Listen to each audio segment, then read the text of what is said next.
I want to thank you all for coming here and supporting this very informative and at the same time very important conference. I want to say just a couple of words. Roseanne talked to you about her candidacy. She recently won the nomination, she and Cindy Sheehan, of the Peace and Freedom Party. And we've got some Peace and Freedom Party representatives who are here at this conference. They have this form. This is a re-registration form. I used to be registered to vote here in California, but I've moved back home to Georgia.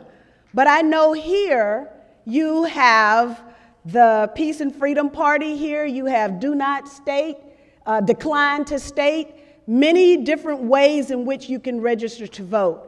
We are encouraging those of you who are so inclined to please re-register under the Peace and Freedom Party.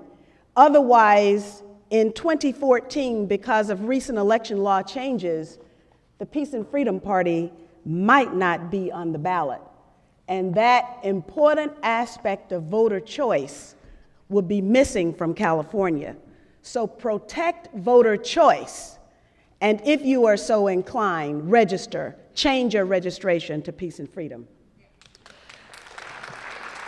Now, there's another thing I'd like to say as well, and that pertains to us being able to think about the unthinkable, to think the unthinkable.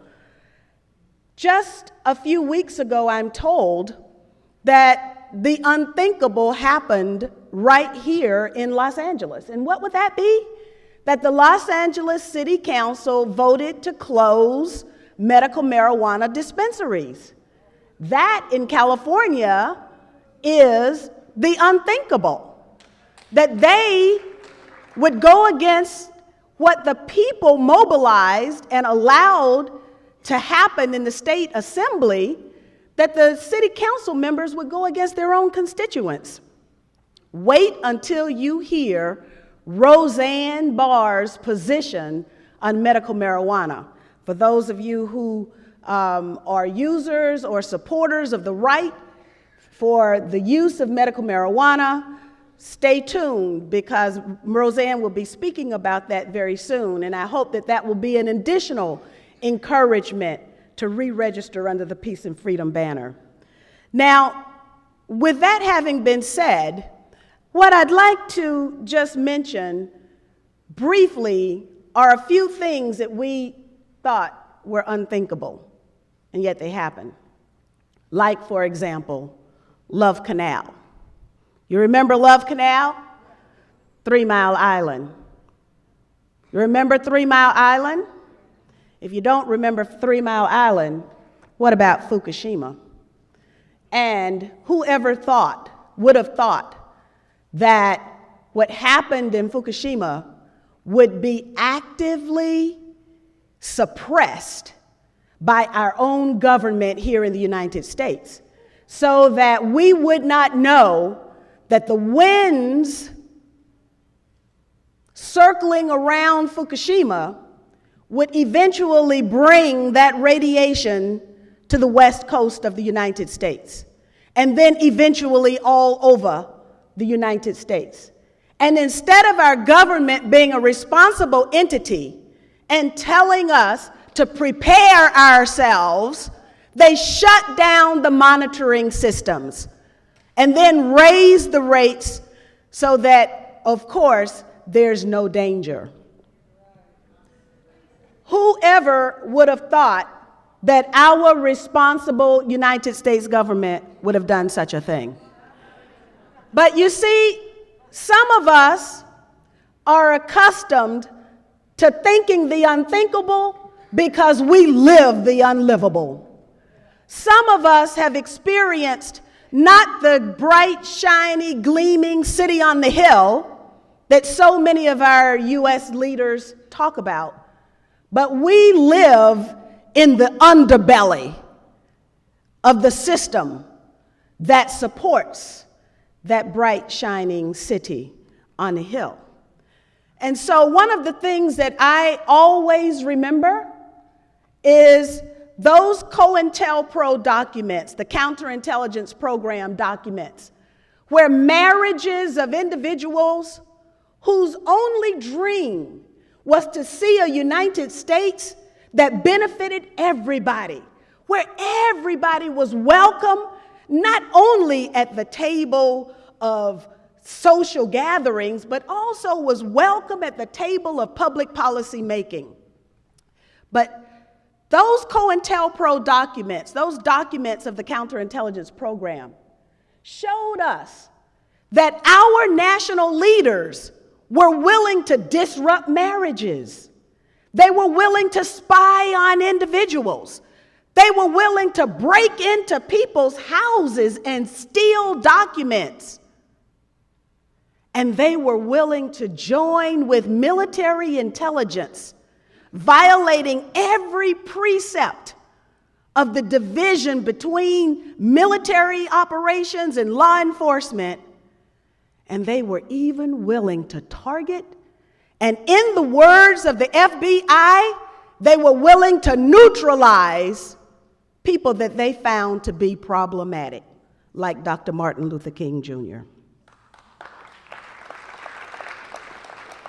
Another aspect of this unthinkable things that our government was willing to do is about those documents that were written in the early 1960s called Operation Northwoods. Are y'all familiar with Operation Northwoods? This was a plan that was conceived in the bowels of the Pentagon, where our generals, who are sworn to protect us, wanted so much to go to war against Castro's Cuba that they devised a plan to wreak terror on the streets of the United States of America. And they write down in these documents that are available to you to go home today and read on the internet. They said that they would hijack planes. They said that they would hijack ships. When they hijacked the planes, they of course were going to blame it on the Cubans. And when they hijacked the planes, they wrote that it would be more outrageous to the people of the United States if there were university students on those planes going home for spring break. And then opposition to the war that they planned against Castro's Cuba would dissipate. Now that is strangely reminiscent of a Mr. Paul Wolfowitz, who at the time was number 2 in the Pentagon, who was trying to decide, remember, what the American people would buy to justify a war against the people of Iraq. And he said we were just sitting around a table, and we came up with weapons of mass destruction. And we decided that the people would buy that lie. And so 935 times, your leaders and my leaders, elected by us in that sacred bond, betrayed us, lied to the world, and took our country into war against the people of Iraq in an act that I call patricide, because we are killing a country. We are killing countries now all over the planet. Patricide, sociocide, the killing of entire societies, including our own. What they will do abroad, they won't hesitate to do at home.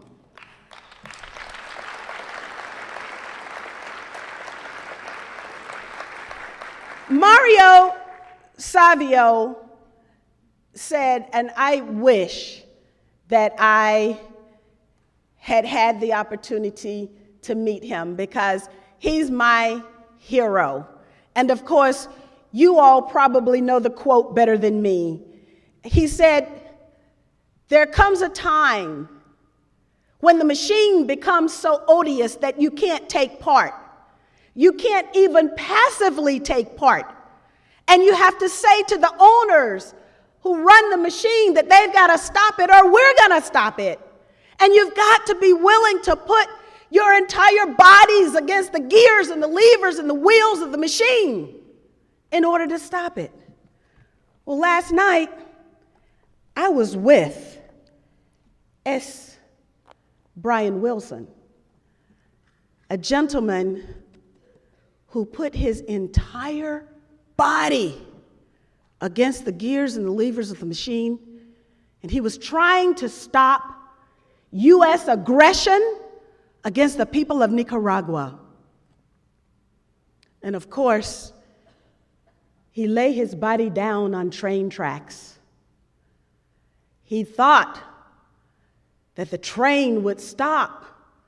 This was a train that was carrying munitions and that whole Iran-Contra thing, when the United States created something called crack cocaine and sent it into every black neighborhood in the country.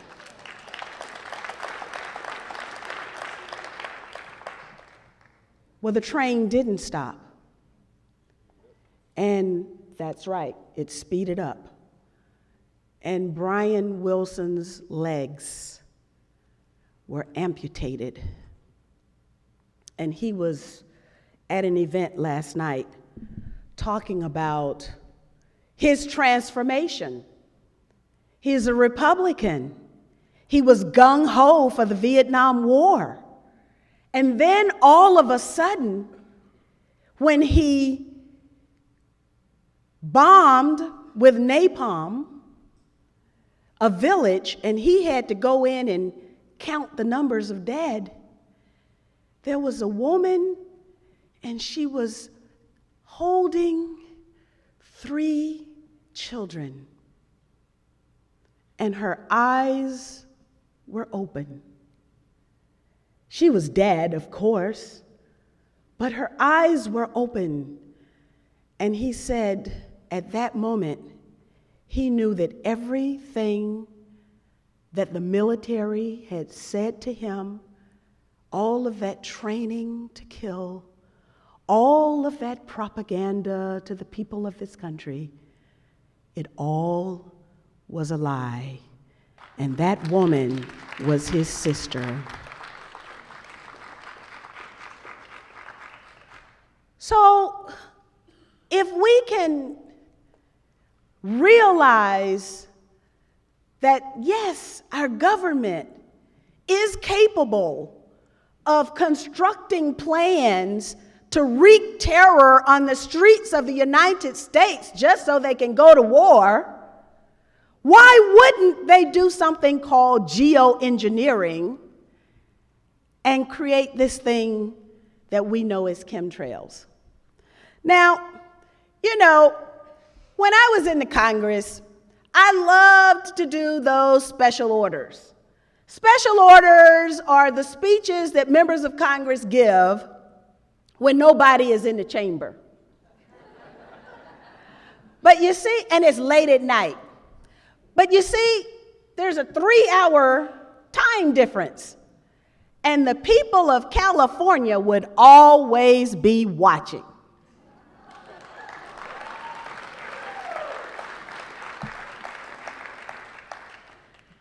And so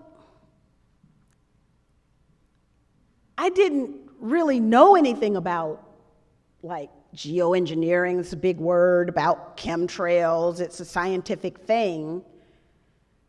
I didn't know anything about it, but I knew something was up with the strange things in the sky. And they're literally strange things in the sky. And in fact, what I discovered was that all we have to do is just look up. That's all we have to do. I'm about to close, but I want to say to you that what we are trying to prevent is a Soylent Green world.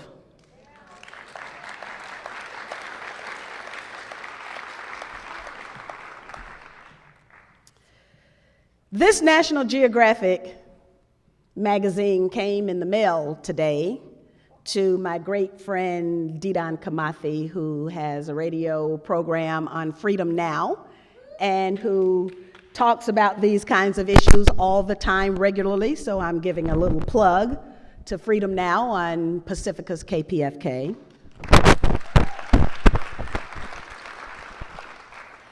This National Geographic magazine says, "What's up with the weather?"